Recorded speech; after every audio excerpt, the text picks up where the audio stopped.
ligado? Porque choveu coisa ali, estava muito abafado. Na hora ligou. Ou diminui, não sei. Diminui um pouquinho. Isso tá bom.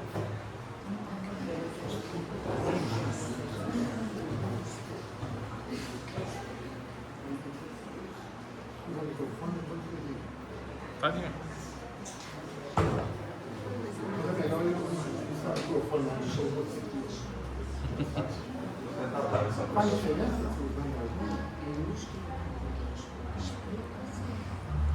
Então vamos lá, gente. Boa noite para todos agora no final, né? E essa chuva rápida, assim, nossa, não vai dar para a gente chegar no dia hoje, né? Então, graças a Deus. Então vamos começar mais uma reunião, né? E sempre lembrando que antes de cada reunião, para preparar o ambiente, né? Preparar para a gente concentrar trazer o nosso pensamento para aquilo que a gente está assistindo. Então tem uma parte de abertura. Essa parte pode ser lida alguma coisa, pode ser cantar uma música, pode também declamar uma poesia.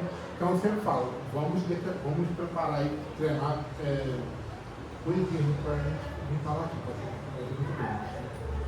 Então hoje para vamos pedir a Sofia, né? Para ter a parte de abertura.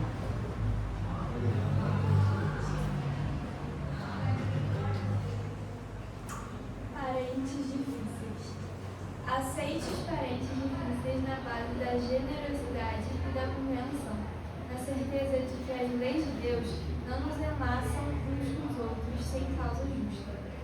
O parente problema é sempre um teste com que se nos examina a evolução espiritual.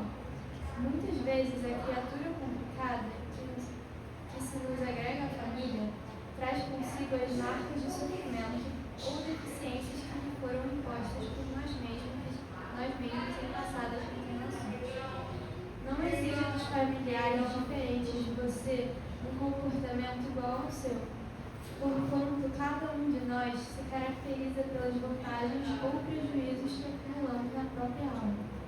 Não tente se descartar dos parentes difíceis com internações desnecessárias em casas de repouso a custa de dinheiro, porque a desvinculação real virá nos processos da natureza quando você houver alcançado a quitação dos próprios débitos ante a vida terrena. Nas provações e conflitos do lar terrestre, quase sempre estamos pagando pelo sistema de prestações certas dívidas contraídas por atacado. Muito obrigado, Jesus, abençoe você agora e sempre. Agora vamos pedir para a Ellen.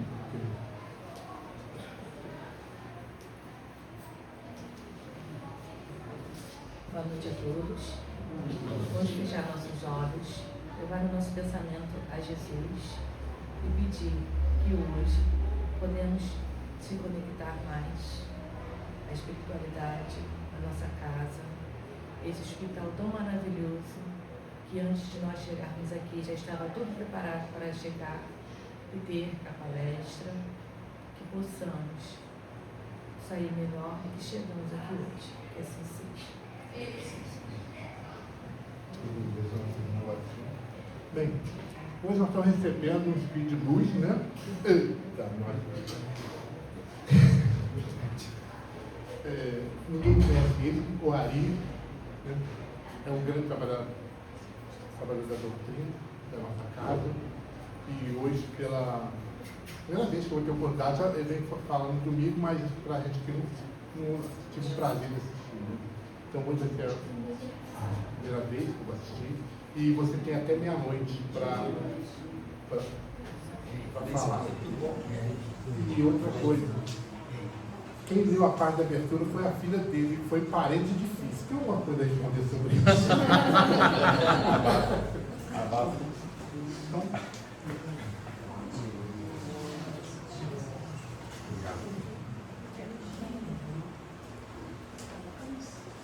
boa noite a todos. Boa noite. Obrigado pela oportunidade aí a Pedro, a casa aí de nos dá a oportunidade de falar, de aprender, porque quem mais aprende é quem vem aqui na frente falar, né? Dá um pouquinho de vergonha, mas a gente se supera e a gente vai se desenvolvendo e é o mais beneficiado de todos. Tomara que vocês também aprendam um pouquinho, mas a palestra é uma palestra singela, um estudo talvez muito batido já, né? Mas eu acho que nunca perde importância, né? Sempre bom dar um outro olhar, tentar analisar sob outro ângulo e acrescentar para a gente um novo aprendizado, uma nova vibração, nesse tempo aí de Natal chegando, eu acho que é um tema adequado. É o Vinde a mim, né? Todo mundo conhece. Quem falou foi Jesus, simplesmente nosso mestre amado. Pedimos a Ele que nos oriente, que a gente possa ser digno de tão nobres palavras. Vou convidar todos para a gente tentar levar nosso pensamento, nosso coração, nossa mente, de alguma maneira, àquele século I. Né? Imagina a importância, né? A gente sabe a importância que Jesus teve, que dividiu a história da humanidade, né? Antes e depois dele, né? A gente entende o tempo, a gente começa a contar tempo a partir dele, né? Então, 2025 anos atrás, ele nasceu, né? Isso não significa que não existia um mundo antes. Existia centenas e milhares de anos antes, contados com outras culturas, né? Então, na nossa cultura cristã, a gente considera o século I a vinda de Jesus. Então, ali vocês podem ver, não sei se todo mundo conhece, talvez seja básico demais, mas eu gosto de falar do básico. Assim, para alguns talvez seja um aprendizado. Vocês veem aqui, essa região aqui, pequenininha aqui, aqui fica Jerusalém, né? A terra onde Jesus caminhou, a terra onde essa grande mensagem chegou para nós. Esse aqui é um mapa curioso das caminhadas do Mestre Jesus naquela região da Galileia. A maioria das viagens ele fazia a pé, então imaginem vocês como ele andava, né? Aí o Vinde a mim, vós que estáis aflitos, cansados e sobrecarregados, imagina os que tinham que caminhar, né? Naquela época, né? Dias e dias caminhando, às vezes eles saíam sem provisões, né? Então a gente imagina aquele cenário, né? Ele tendo que passar uma mensagem, sabendo da importância da mensagem que ele estava passando. Quando chovia, né? Chove, frio, geladeira não tinha para manter mantimentos, então eram frutos, eram pães que eles levavam. O mestre tinha ferramentas especiais, né? Mas a fé que eles tinham era enorme, né? De seguir aquele homem que trazia uma boa nova, uma novidade, uma proposta de mudança de vida, que até hoje é difícil, né? Para todos nós, até hoje é revolucionário.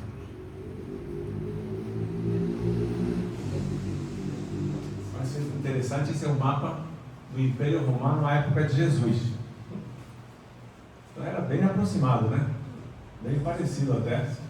Os romanos tinham bastante avanço científico, né? De conhecimento.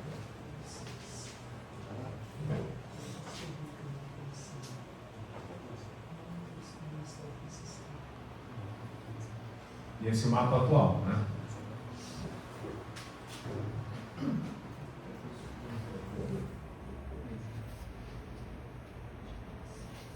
Aqui no Brasil, o tamanho do nosso Brasil, comparado com a região da Galileia. Continente, né? É impressionante, né? Tanta história, tantas coisas se passam num pedaço de terra tão pequeno, né? E até hoje turbulento, né?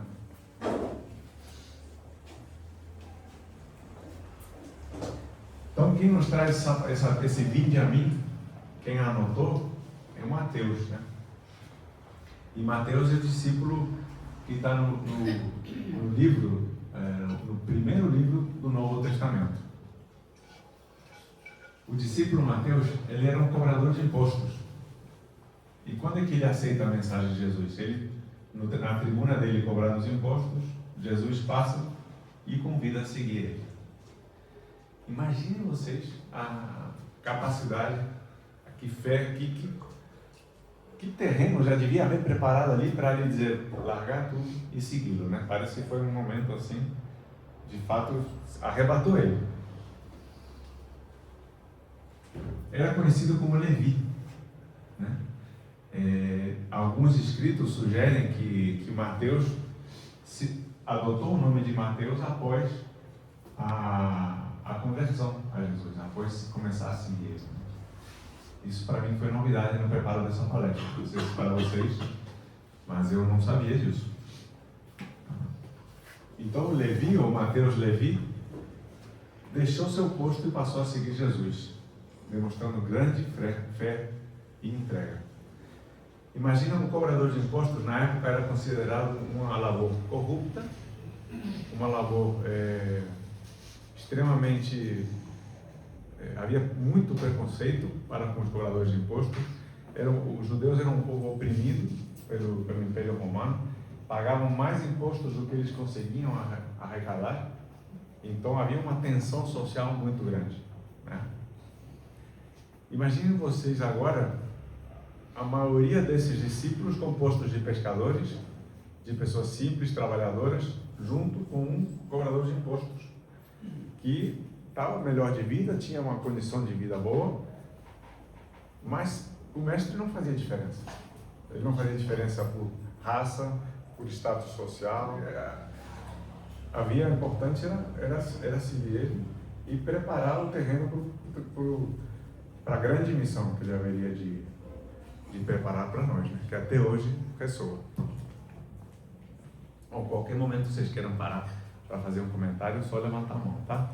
A palestra é singela, é pequena, justamente para todos participarmos e ser interativa. Então fiquem à vontade de comentar e de me parar quando quiserem.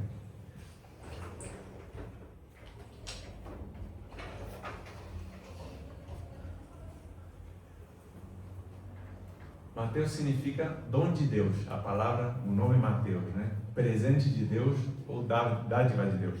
Mais uma novidade que eu aprendi preparando a palestra, não sei se vocês conheciam. Que baita presente, né?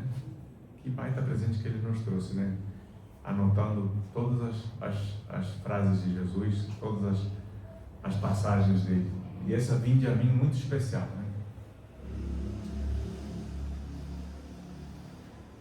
Vinde a mim, todos vós que estáis aflitos e sobrecarregados, que eu vos aliviarei. Tomai sobre vós o meu jugo e aprendei comigo, que sou brando e humilde de coração, e achareis repouso para vossas almas, pois suave é meu jugo e leve é meu fardo. Que bonito, né? Eu mesmo sem saber o que era jugo, o que era fardo, essa frase sempre me soou muito aconchegante para o coração, né? Para vocês também? É como uma frase profunda, assim, para mim sempre foi especial.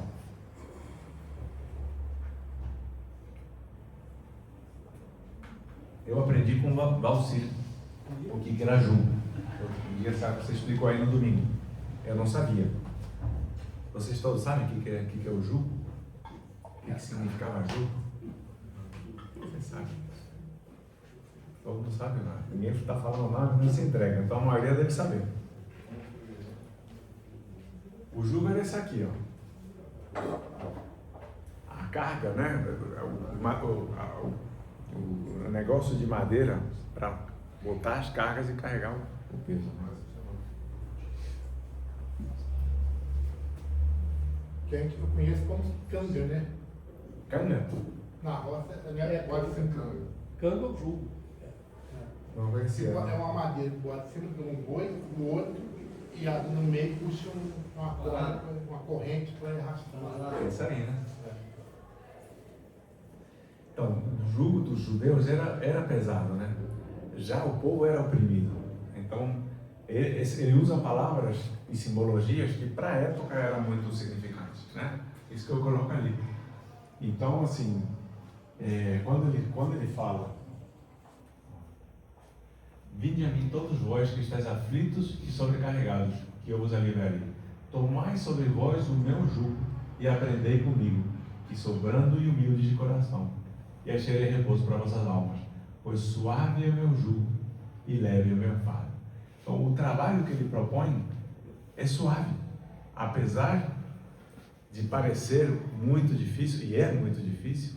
Ele não propõe que a gente se martirize, que a gente aumente as nossas cargas para seguir ele. Ele quer que a gente encare isso como uma tarefa suave. A proposta dele, no fundo, o que ele quer, que eu entendo o que ele quer dizer com isso, é que se a gente de verdade entender a mensagem dele, vai ser suave para nós. Vamos acabar achando alívio, na verdade. Apesar de tribulações, de passarmos dificuldades, de às vezes as escolhas que nos impõem seguir a Jesus, terem escolhas difíceis no caminho, o percurso e o fim disso é suave para nós. É um alívio para nossas almas, principalmente.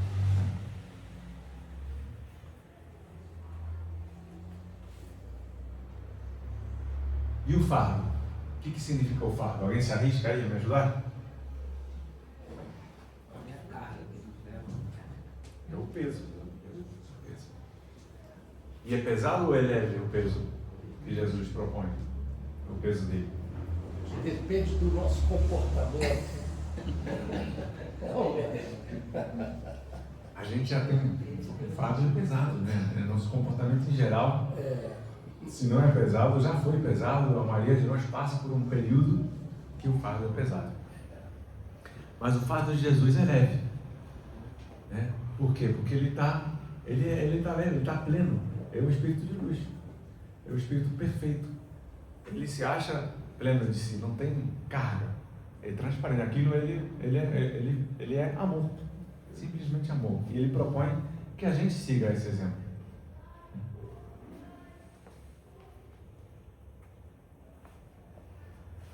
Nesse versículo, Jesus faz um convite claro e pessoal. Ele chama todos os que se sentem cansados e sobrecarregados a se aproximarem dele. O cansaço mencionado aqui vai além do físico. Ele inclui desgaste emocional e espiritual. A gente não está desgastado, né, emocionalmente e espiritualmente. Hoje em dia não, né? Isso era só na época dele, né? Hoje em dia está suave. Não está bom. Mesmo 2000 anos depois, continua havendo desgaste. A gente não tem Romanos nos apontando com uma lança se a gente estiver desencaminhado ou não praticar as leis, ou os fariseus apontando o dedo ou nos apedrejando, se a coisa está menos rude aparentemente, mas mesmo no sutil, o sutil está muito pesado, né, atualmente, né? A carga é pesada, temos guerras, temos dificuldade ainda de acesso, né, a uma vida plena, né? A educação, a moradia, todas as pessoas não têm um acesso tranquilo.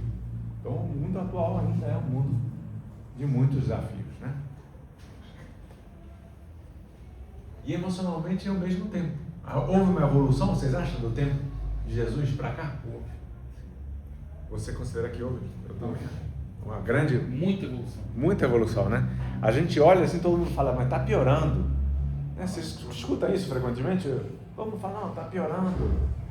A gente às vezes tem que ampliar o olhar um pouquinho mais para trás para ver que a gente melhorou em muitas coisas, né? A gente, sei lá, 1000 anos depois de Jesus, andávamos ainda com a espada. E se alguém nos duelava na rua, olhava para nossa esposa, a gente, né, ia lá e estava disposto a matar alguém. A carroça, a gente andava de carroça, as viagens eram dias e dias. Não muito longe atrás, há 100 anos atrás, o criador da osteopatia, a profissão que eu pratico, ele viajou 3 semanas de carroça, em 1860 e poucos, época de Kardec também. 3 semanas de carroça para chegar numa outra cidade, com 3 bebezinhos menor que ele, irmãos, a mãe e o pai, todos, imagina você, né? Na época de Jesus, muito mais difícil, né?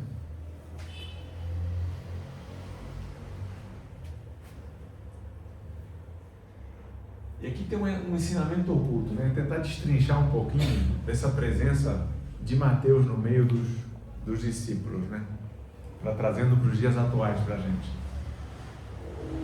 O trabalho das relações humanas era constante entre os discípulos, devido à heterogeneidade da origem dos discípulos. Haver um cobrador de impostos entre eles suscitava frequente animosidade entre os discípulos. E haver uma africana no meio deles, e haver uma mulher equiparada, vivendo, conversando com os outros homens. Na época era revolucionário.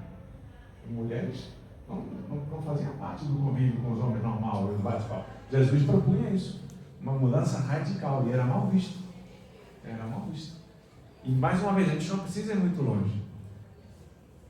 Mais uma vez, eu vou trazer para a minha profissão, porque eu dava palestra sobre isso, então é muito interessante. A primeira mulher aceita numa universidade de medicina nos Estados Unidos foi numa universidade de osteopatia. Lá dos Meluchil incluiu as mulheres na turma dele. E eles, me parece uma loucura, se olhar para 100 anos atrás só, né? E há 2000 anos Jesus já mostrou que era para a gente conviver, mulheres e homens e africanos e cobradores de impostos. E a gente ainda está 2000 anos ainda caminhando com dificuldade, com as diferenças, né? Ainda é marcado. Então, nosso progresso é lento, mas que houve progresso, né? Graças a Deus. Então, eu, assim, só para deixar claro, assim, que eu entendo todo esse ministério de Jesus, essa convivência com os discípulos, essa forma que ele conduziu os trabalhos, esse ensinamento a eles, já era um grande exemplo. Um grande trabalho de relações humanas, né? É um grande ensinamento em si.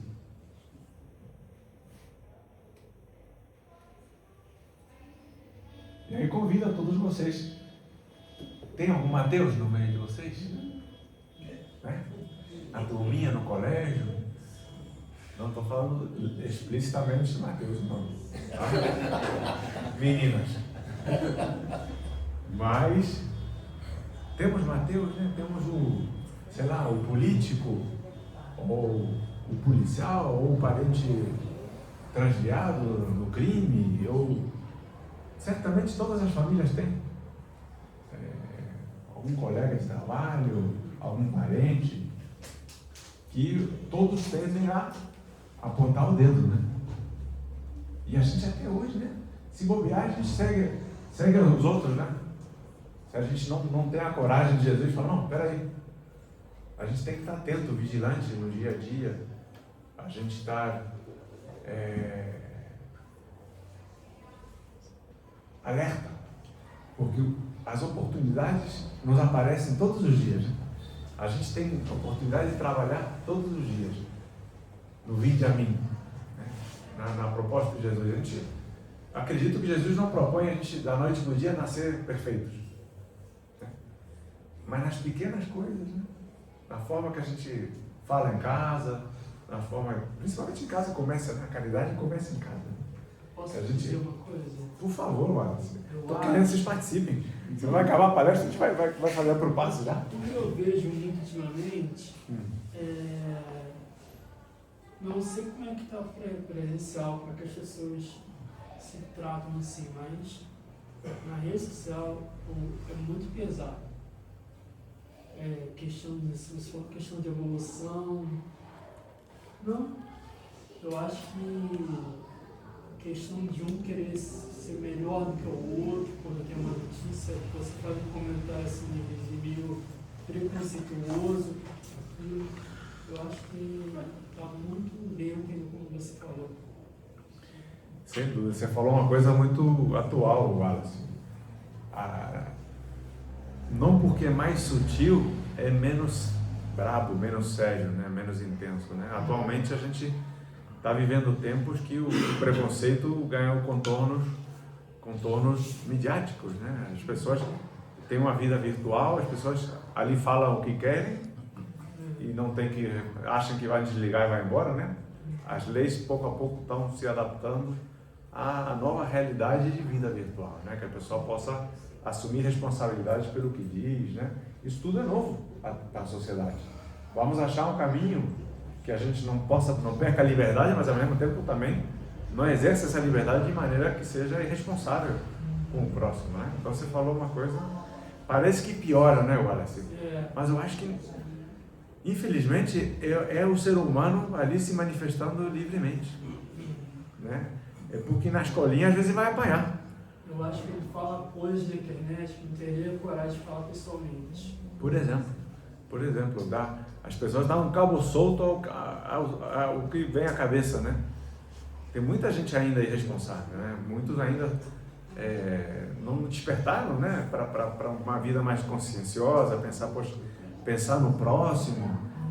Não é todo mundo ainda. Infelizmente tem gente que não está muito preocupado no próximo, né? Todos nós temos nossa curva de aprendizado, né? Alguns jovens de criança sofrem e já começam a olhar, poxa, coleguinha está sofrendo isso, eu não vou fazer porque eu já passei por algo parecido, né? Outros só passam a ter uma curva de sofrimento na vida adulta, né? E outros não, já vão para o túmulo e passam a vida com pouco aproveitamento no desenvolvimento, né? Não passam a olhar a empatia, né? Mas todos vamos chegar lá mesmo. Eu acredito que todos vamos chegar.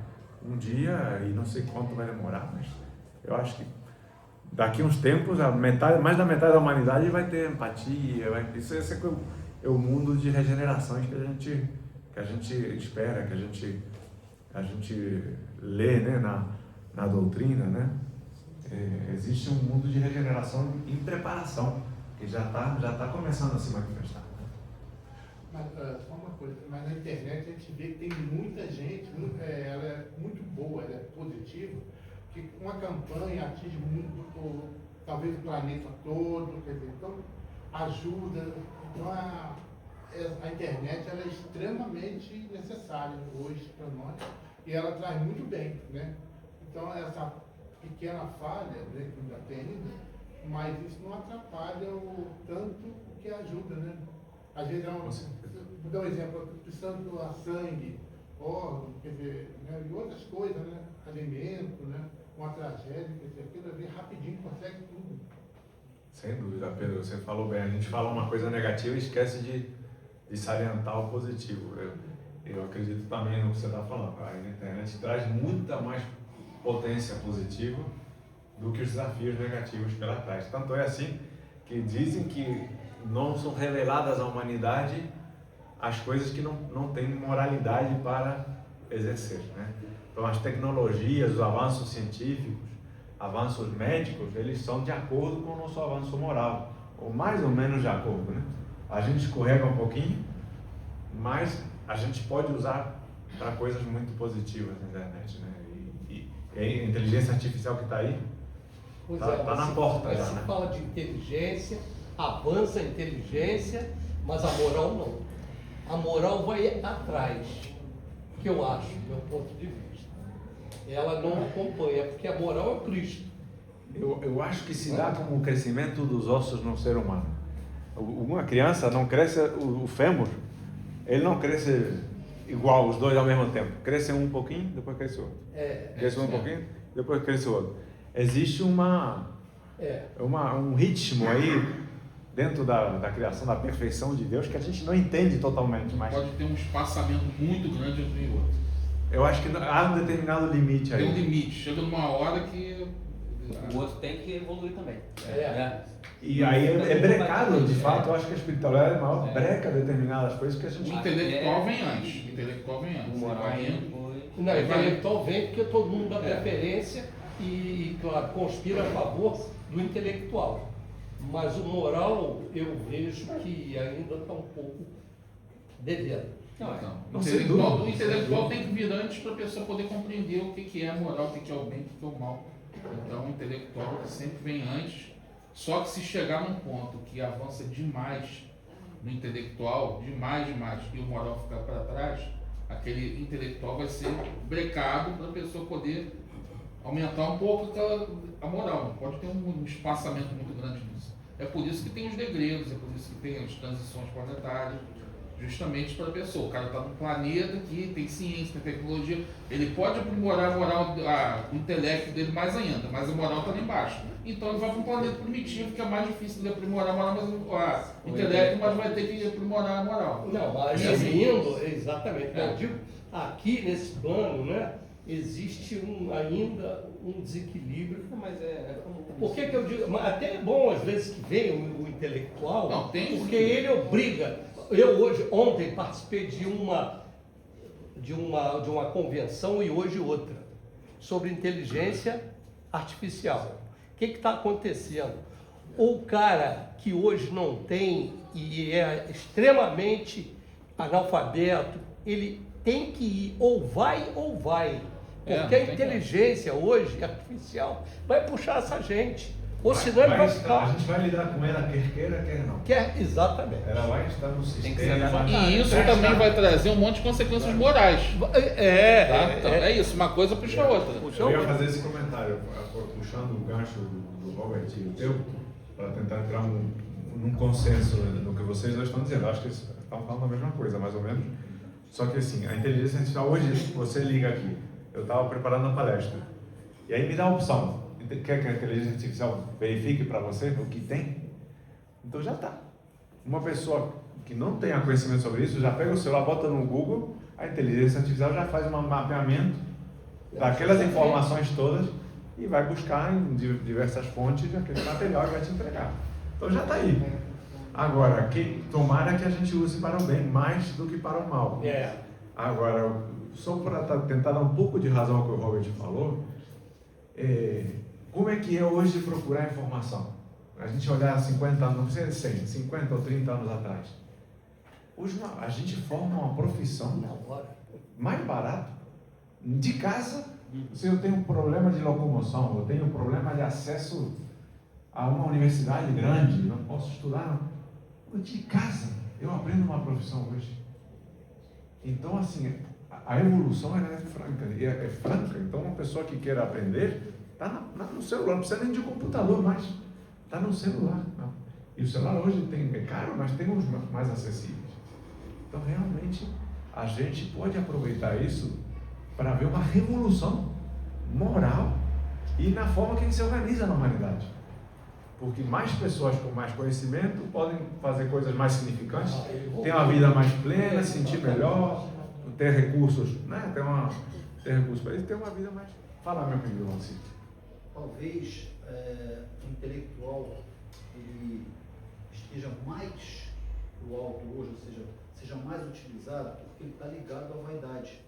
É muito fácil, é muito propício você chegar e falar assim, não, eu sou um doutor disso, eu sou um doutor daquilo, eu sou um intelectual.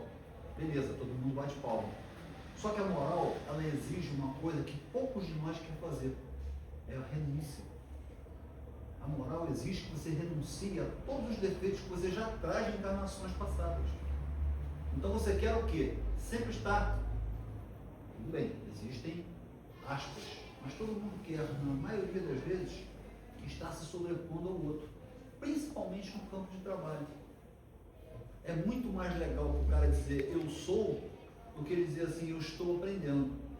E a moral já é diferente. A moral é aquilo que você faz quando não tem ninguém por perto. Fazer quando tem alguém perto, você está fazendo mais que a sua obrigação. Agora, a moral é quando você faz uma boa ação e não tem ninguém vendo. E isso exige muita renúncia ao eu.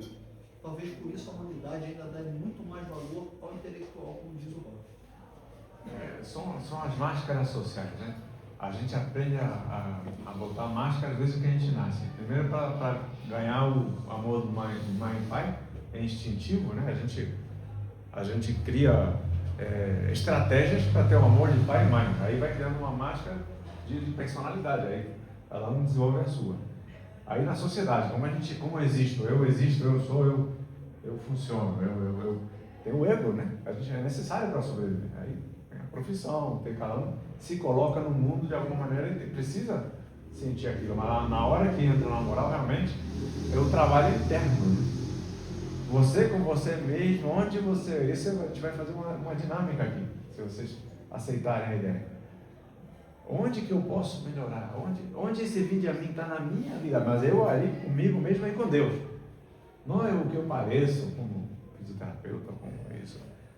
Esse trabalho que é o trabalho da lapidação, né? Que algumas linhas já falam e para o espírito é tão importante, né? Como é aquela frase? O espírita se conhece Da sua transformação. por quanto ele se esforça na sua transformação, não pela... Os esforços que faz para domar suas más inclinações. Os esforços que faz para domar suas más inclinações. Aí você conhece o espírito verdadeiro. É fácil chegar aqui, estudar um negócio e falar. Agora, eu estou me esforçando no meu dia a dia, como estamos todos nós nesse quesito, né? Esse aqui que é o desafio. Mas que bom que estamos falando sobre isso, né? Eu acho que é importante. Então, a gente já falou sobre isso, para não ser repetitivo. O povo de Israel vivia sob pesadas cargas impostas pelas regras religiosas e pelos líderes que dificultavam a prática da fé. Havia centenas de leis. Os fariseus tinham centenas de leis. Como tinha que cortar a carne, como tinha que se vestir, como tinha que dormir. Não podia tocar numa mulher que tivesse menstruada. Umas coisas assim. Algumas coisas fazem sentido, outras não fazem tanto. Eram leis muito dogmáticas, né? Rígidas. Todo respeito para a religião do lar. Sou admirador da religião, como de várias outras, né? Mas a gente tem que fazer aqui, à luz do espiritismo, a fé raciocinada, né? A gente aqui tem uma proposta de raciocinar em cima disso tudo, né?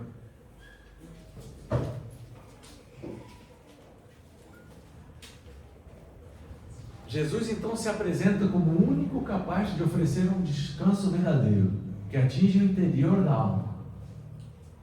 Esse descanso não é uma simples pausa, mas uma renovação completa.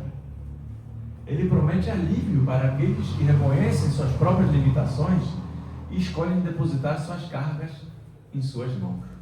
É isso que a gente estava falando, né? Ele promete alívio. Você que está disposto a se olhar, que está disposto a transformar sua vida, a me seguir, a amar, a se desfazer de bens materiais, às vezes, eu te prometo aliviar você. Porque essas cargas de posições sociais, isso tudo vai ficar mais leve.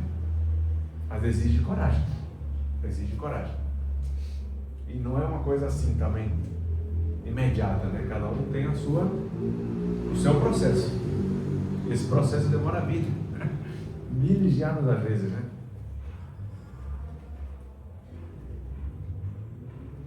Ele promete alívio para aqueles que reconhecem as próprias limitações. Pronto, já falei. E o que significa esse descanso que Jesus promete? A gente fica lá na Netflix, no Zap, botar a perna para cima, é o descanso. Bebia d'água de coco. Não é? Não é esse, não? Que descanso que é? Mas dá ideias aí, gente. Como é que vocês entendem esse descanso? Uma rede, né? Uma rede, como uma brisa baiana. Eu acho que esse descanso que ele diz é um descanso mental sobre nós mesmos. Saber que o que fizemos não está fazendo mal a ninguém, e isso sim está fazendo bem a nós, a ponto de ficar tranquilo. É aquela frase, deitar no travesseiro e conseguir dormir. Né? Eu acho que esse descanso que ele diz na vida carnal é ter tranquilidade para poder deitar e dormir. Né? Eu concordo contigo, é exatamente isso que eu entendo. E o Evangelho vai nos dizer exatamente isso, a gente vai mais à frente. O Evangelho segundo o Espiritismo, no capítulo 6, entra nesse vinde a mim e fala exatamente o que você está falando. O descanso é um alívio moral, espiritual, um alívio da carga, a carga pesada que a gente carrega nessas tribulações, nessa busca pelo sucesso, busca de estar à frente dos outros, de estar acúmulo de bens, tudo, não é? Jesus propõe a gente, né? Isso tudo não é que não seja importante, mas é secundário. O importante, o que é sucesso mesmo para Jesus? Sucesso é fazer caridade, está se transformando, está trabalhando no teu interior. Esse é o sucesso. É claro que ter um bom trabalho, ter acesso às coisas, o mundo é um grande presente, a vida é um grande presente. A gente não precisa também escolher sofrer, acho que nem Deus nem Jesus quer a gente sofrendo. mas ele quer a gente leve, que durma bem no travesseiro, que faça escolhas, que essa carga mental fique leve, né? Eu não estou sabendo explicar direitinho, mas está no Evangelho, vai ser o evento que você está falando, melhor do que eu estou falando. Muito legal. Seria a consciência tranquila. Exatamente. Exatamente. Consciência tranquila. Consciência tranquila. Alívio das tribulações mesmo, mentais, das cargas. Eu passei uma experiência o ano passado, quando eu cortei o dedo, a dor física, cortou o dedo, que desgraça, né, que é uma coisa ruim, né? A dor que eu cometi um erro, né? Eu dei bobeira, né? A dor assim, do arrependimento foi 1000 vezes maior do que a dor física, tranquilo. Perdeu o dedo, quem quiser tiver disposto. Agora faz por um motivo grande. Foi tranquilo. Mas isso não dizem, né? A nossa doutrina é muito bonita, que nos explica isso tudo, né? Fala do suicídio, né? Os livros espíritas que entram no suicídio, falam que a dor moral, a dor mental, a dor psíquica é muito mais intensa que a dor física, né? Porque, por isso eu imagino, se a gente fizer causar um dano a uma pessoa, eu acho que acredito assim, que a gente vai sofrer, não, ela não prestava, a gente dá uma desculpa aqui. Mas quando a gente perder esse corpo, que a gente tiver cara a cara mesmo com a nossa consciência, que não tem outra luta para fugir, eu acho que a dor vai ser muito grande. Por isso que a gente faça o bem, ama, pratica a caridade, ama seu próximo e sair é muito bacana. Não perca tempo para criticar ninguém, ou como você disse no início. Eu acho que é fundamental, porque isso mais tarde vai no arrependimento. Aí vai entender que é pior, é melhor cortar os dedinhos. Porque dizem esses livros espíritas, né, dizem que o corpo serve um pouquinho como esconderijo.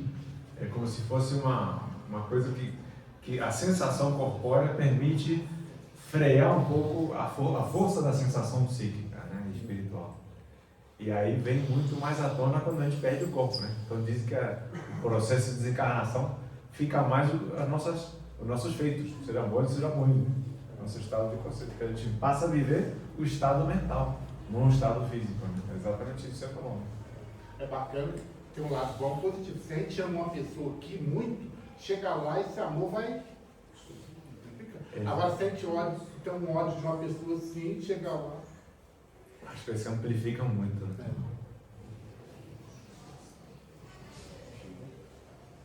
O descanso oferecido por Cristo, então, é um alívio para aqueles que buscam significado, propósito e paz. Em nossa vida moderna, onde o estresse e a pressão são constantes, essa promessa é especialmente encorajadora.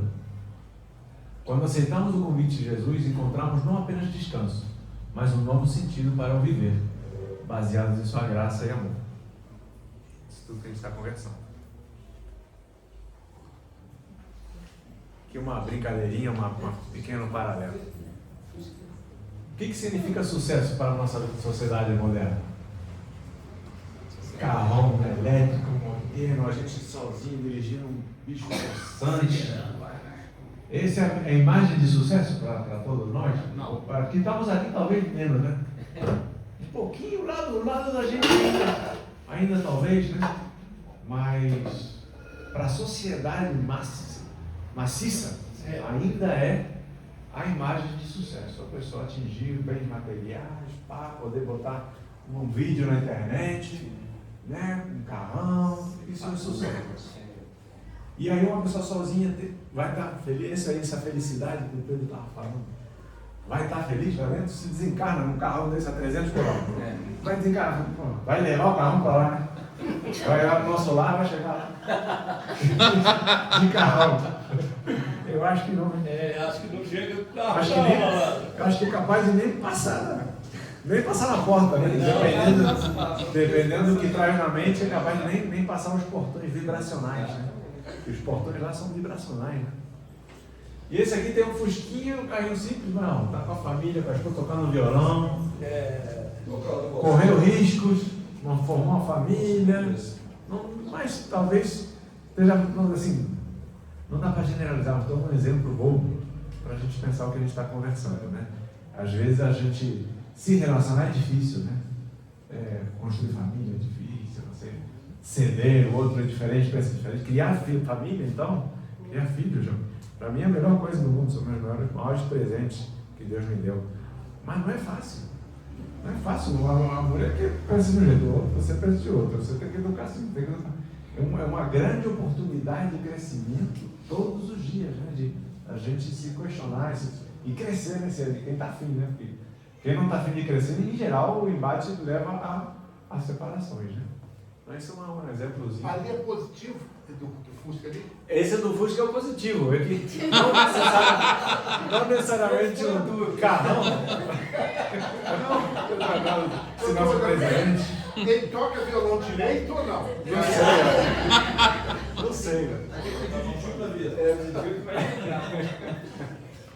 Mas o grande segredo chama-se conquista. Não interessa de quê. Eu entendo o seguinte, que na vida é igualzinho ao carro de corrida. Quando você sobe no pódio, você correu 300 km por hora, correu risco de vida, subiu no pódio, levantou a taça. Quando desce, a vida continua e começa tudo outra vez. Ali é a conquista da felicidade. Quando a pessoa conquista, embora sendo competição, que também não é muito legal.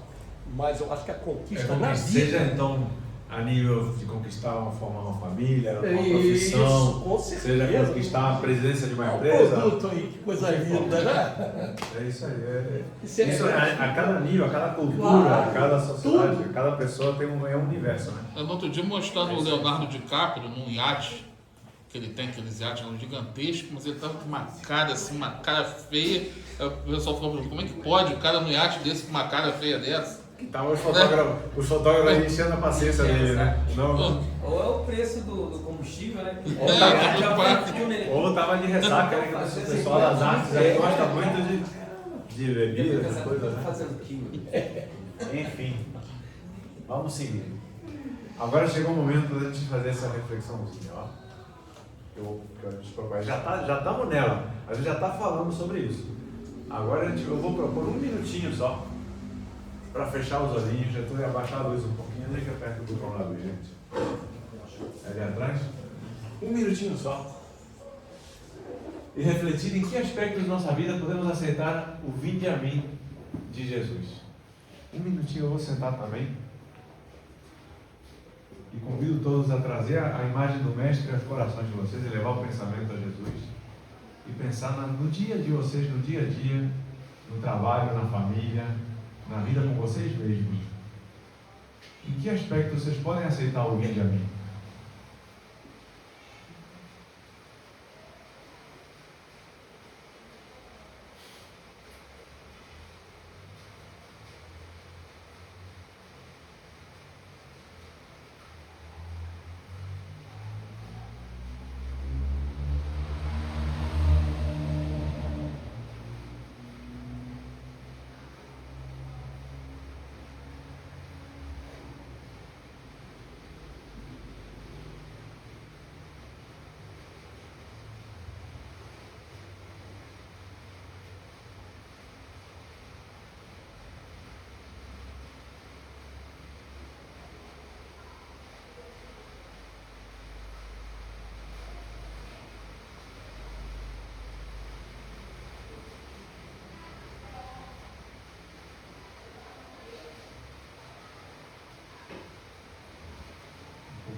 Se alguém quiser contar a sua reflexão, é bem-vindo, mas não precisa. A luz pode ligar, não? Vamos ligar. Se alguém quiser compartilhar, podem compartilhar. Se alguém quiser levantar a mão, mas só para a gente levar para a nossa casa, Alcir, por favor. É um prazer te ouvir. Eu gosto muito desse ensinamento, tá? Você está aí lá fora? Baixou, não tem problema. Esse ensinamento de Jesus, ele nos convida a uma reflexão muito ampla. Ele começa assim, eu até peguei aqui porque não está lá no seu quadro. Vinde a mim todos vós que estáis cansados e oprimidos, e eu vos aliviarei. Em momento nenhum Jesus diz que vai livrar você, ou vai nos livrar, ele vai aliviar.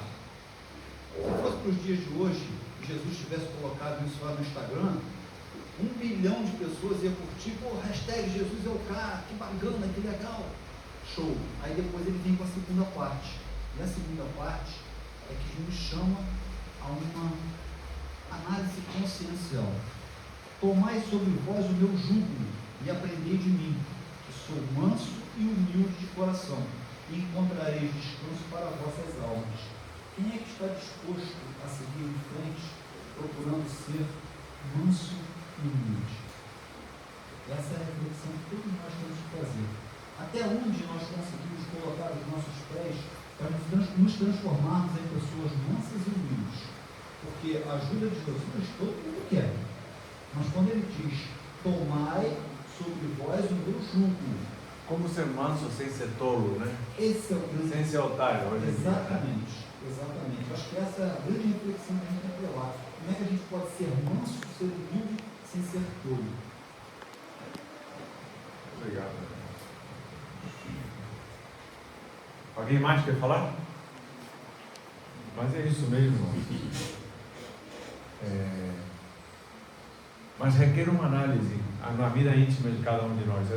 Na vida corrida, a gente não tem tempo para fazer metade das coisas que a gente quer, quanto mais para parar e refletir, e meditar um minutinho, e lembrar, ainda bem que a gente vem ao centro, né? Que é o momento que a gente se conecta, mas que a gente possa reservar um minutinho para meditar, para pensar, para orar. Em que aspectos, no fim do dia, que aspectos hoje eu errei, podia ter melhorado isso amanhã, ver se amanhã eu erro menos nisso. E pouco a pouco a gente vai, de forma leve, de forma suave. A gente não precisa também se martirizar com isso. Também não precisa ser morno, né? Mas não, eu sou espírita, mas sou um pouco católico, mas sou um pouco isso, um pouco aquilo. Também não precisa ser morno, né? Vamos ser vivos, vamos ser firmes na decisão. Mas não significa também se martirizar, tem que ser um processo de amor, gradual.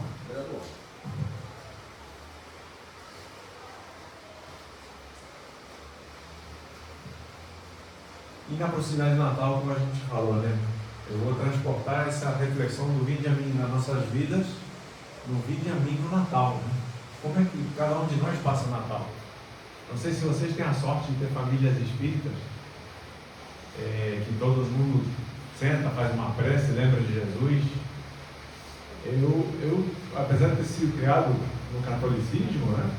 Fui batizado, fiz primeira comunhão, mas o Natal, na minha lembrança familiar, era comida, bebida, presentes. Pouco se falou de Jesus, né? Eu hoje tento resgatar um pouco isso, me esforço, também para não chocar, não ser inadequado ao ambiente e às pessoas. Não adianta também você querer prevalecer o teu. Eu estou confortável falando de Jesus. Vocês que me aguentem agora.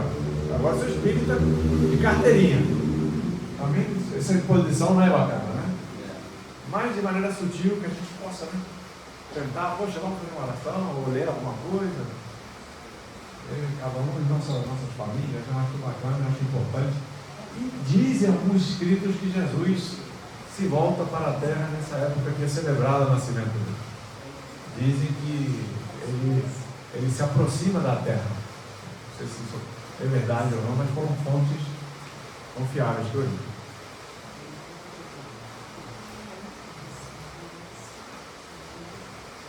E quem quiser se aprofundar um pouquinho mais, nosso Evangelho segundo o Espiritismo trata desse assunto com um pouquinho de profundidade. Eu vou colocar os primeiros itens aqui, que nosso tempo está chegando ao fim, para a gente refletir juntos, né? Ele explica com muita clareza, com muita didática, né? Com palavras muito bonitas, mesmo escrito há muito tempo. Repete o vinde a mim no capítulo 1. Vinde a mim todos vós que estáis aflitos e sobrecarregados, que eu vos aliviarei.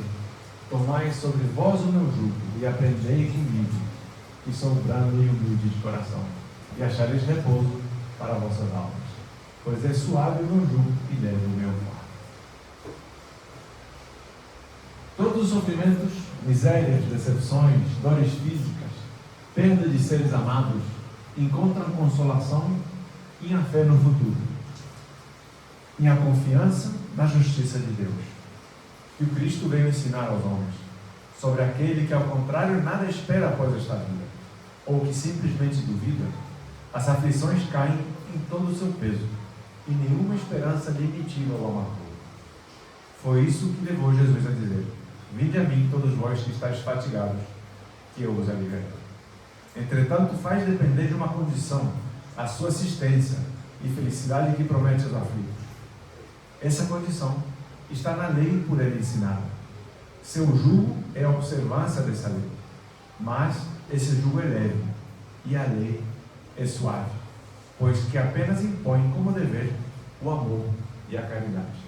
Então, parabéns para todos nós que estamos aqui numa sexta-feira e pelo menos estamos querendo apontar o leme nessa direção, porque o lema da caridade, do Espiritismo é que fora da caridade não há salvação. Estamos todos aqui tentando aprender um pouco, né?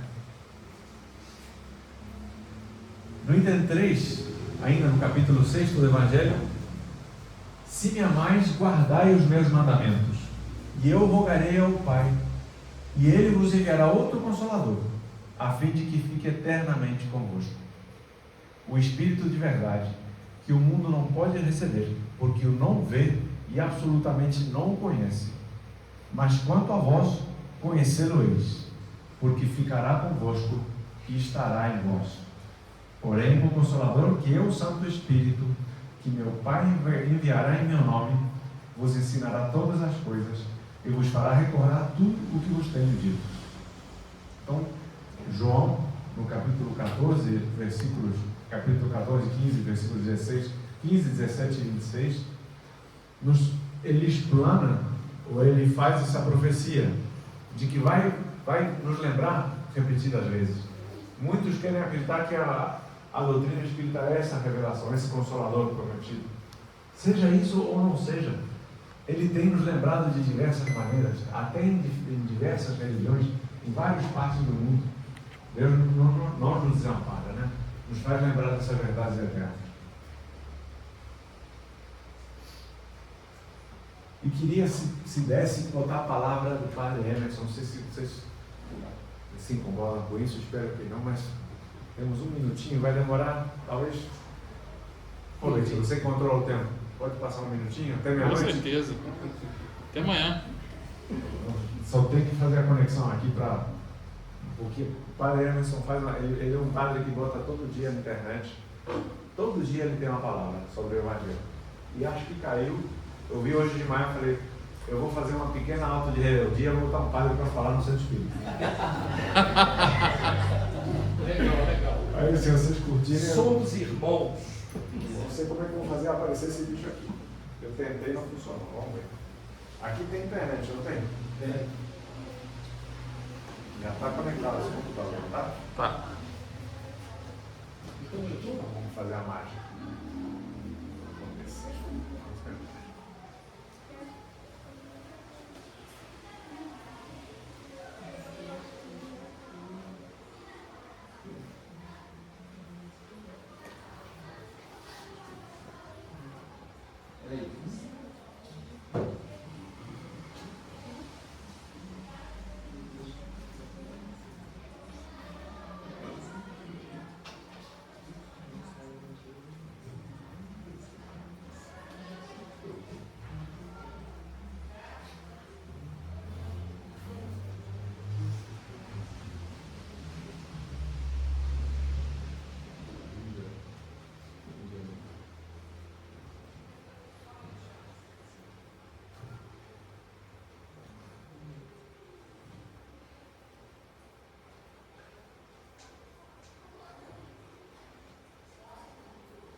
Está funcionando?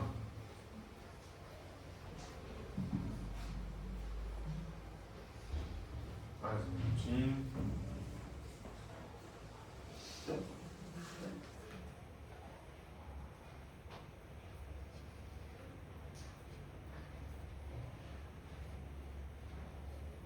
meu amigo que me manda isso, se chama Ari também. É o coordenador de um trabalho muito bonito no Santo Inácio. Ele coordena Fazendo Esperança, não sei se você conhece o projeto lá. Fazendo Esperança. Conhece? Conheço. Muito bonito. Eles internam uma pessoa 1 ano numa fazenda e ensinam a profissão de São padeiro. várias no Brasil. O Brasil inteiro. É fantástico. Vamos ouvir.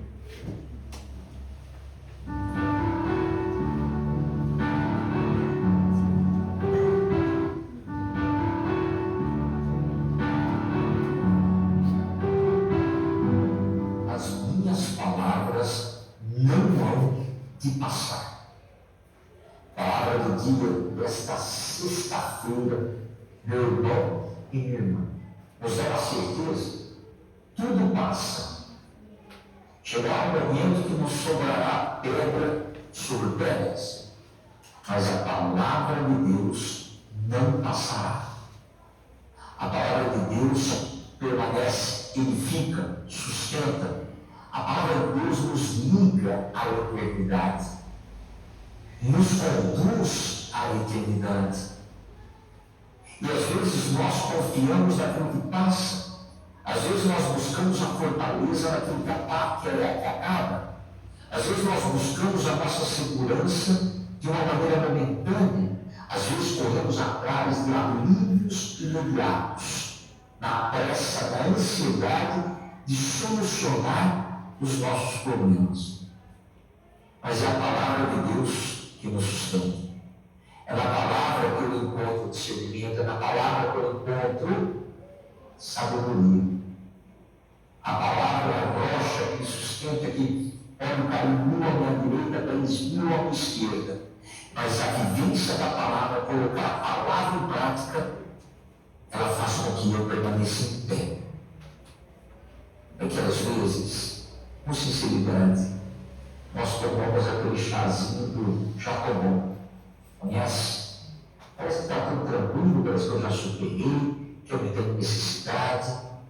E vamos cair no automático da palavra, sem vivê-la, sem mergulhar, sem perceber as pequenas oportunidades que o dia me oferece para colocar essa palavra em prática.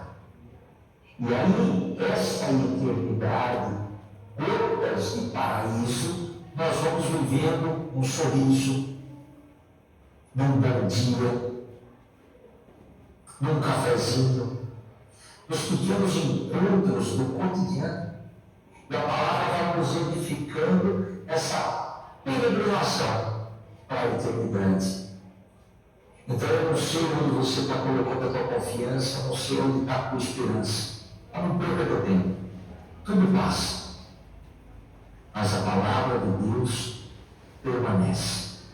É interessante muitas vezes que nós nos preocupamos tanto com o físico, com a beleza exterior, e é preciso. Não para ficar andando que nem um drumbo fedorento, relaxado. Não. Mas você já parou para imaginar se tivéssemos a mesma preocupação e intensidade dos nossos cuidados com a nossa alma, com a vivência na palavra? A mesma intensidade que nos preocupamos com tantas coisas que passam, tivéssemos também a mesma preocupação em ouvir a palavra de Deus, meditá-la e praticá-la. Tudo passará, mas a palavra de Deus permanece. Deus te abençoe, te guarde e te proteja. É o Pai, o Filho e o Espírito Santo. Amém.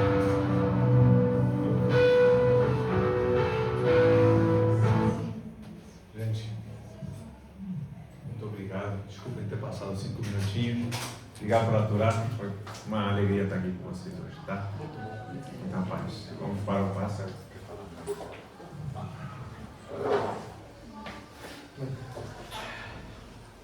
Nossa, bom, meu. Tranquilo, nossa, gostei. A primeira vez que eu fui falar numa casa, nossa, eu quase abri o coração. Né? E eu sempre falo essa história. Às vezes eles me chamam para falar numa casa, né? Fazer palestra, eu vou e eu falo tão bem que nunca mais eles me chamaram para falar. Né? E o Ari Você não falou bem não, você tem que voltar outras vezes, tá? Você não explicou direito, não, tem muita coisa. Tá? Então, obrigado aí, tá? Pelo trabalho, pelo preparo aí, né? Agradecer as crianças, né? Que, nossa, aí eu falei com ela, segura o ego aí, quer dizer. Então, obrigado mais uma vez. Dois recadinhos. Tem uma pessoa que doou para a gente uns semana para casa uns enfeites de Natal, né? Aí falou assim, mas não botar no bazar não. Aí sexta-feira que vem, aí bota aqui para vender, tá? Então se alguém quiser enfeite de Natal, deixa que não compra, vem aqui sexta-feira, tá? E a minha árvore de Natal lá em casa está montada e não está nem desmontei, porque o tempo está passando tão rápido, que eu não perdi tempo, tá? Mas quem desmontou vai montar outra vez agora. Outra coisa, sempre, todo segundo sábado do mês, a distribuição das cestas básicas, né, das famílias carentes aí. E esse mês de dezembro, não vai ser no segundo sábado, vai ser no segundo domingo, às 10 horas da manhã. E antes, quer dizer, só que vai ser, por que no domingo? Porque estão pensando em fazer um lanche para ir no café da manhã, e os familiares, as crianças, né? E vamos fazer bater um papo com eles, conversar sobre eles, uma coisa rapidinha, que eles não estão acostumados a ficar muito tempo ouvindo, né? Então tem que ser coisa rápida e rasteira. Mas para esse lanche eles vão ter muita coisa, vai ter bolo, biscoito, refrigerante, suco. Se vocês trouxerem. Se vocês trouxerem. Então, se puderem vir participar, para saber o trabalho que é feito, né? Então, quem puder vir no segundo sábado e quem puder ajudar também, está bem-vindo, tá? Então, agradecer mais uma vez a presença de todos. Se o ambiente esteve bom até aqui, graças ao pensamento, comportamento de cada um, com certeza essa energia que foi produzida por vocês, essa energia positiva, que a espiritualidade possa levar para os orfanatos, asilos, as casas de pensão, enfim. Onde houver sofrimento de dor, com certeza. Então vocês vieram aqui para trabalhar. E parabéns pelo trabalho que foi bem feito. Tá?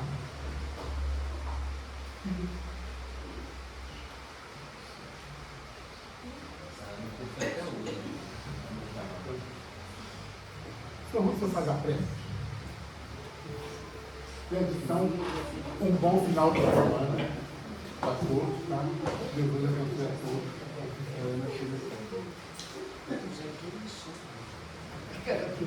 Boa noite.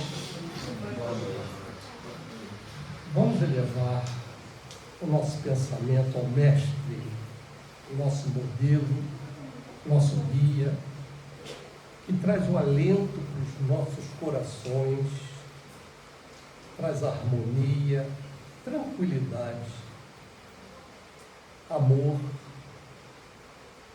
Senhor, reunidos aqui nessa noite, buscando as Tuas lições, Senhor, trata de cada um de nós e que possamos perseverar, Senhor, nessa caminhada, buscando a Tua luz, buscando a tranquilidade que você tem para nos oferecer.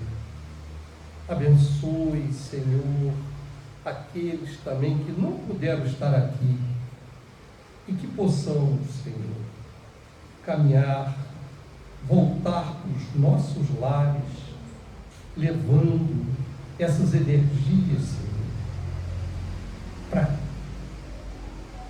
nosso interior, para o nosso lar, para entusiasmar cada um daqueles que estão lá junto conosco. Te agradecemos, Senhor, por essa noite, por esse momento, por essa oportunidade.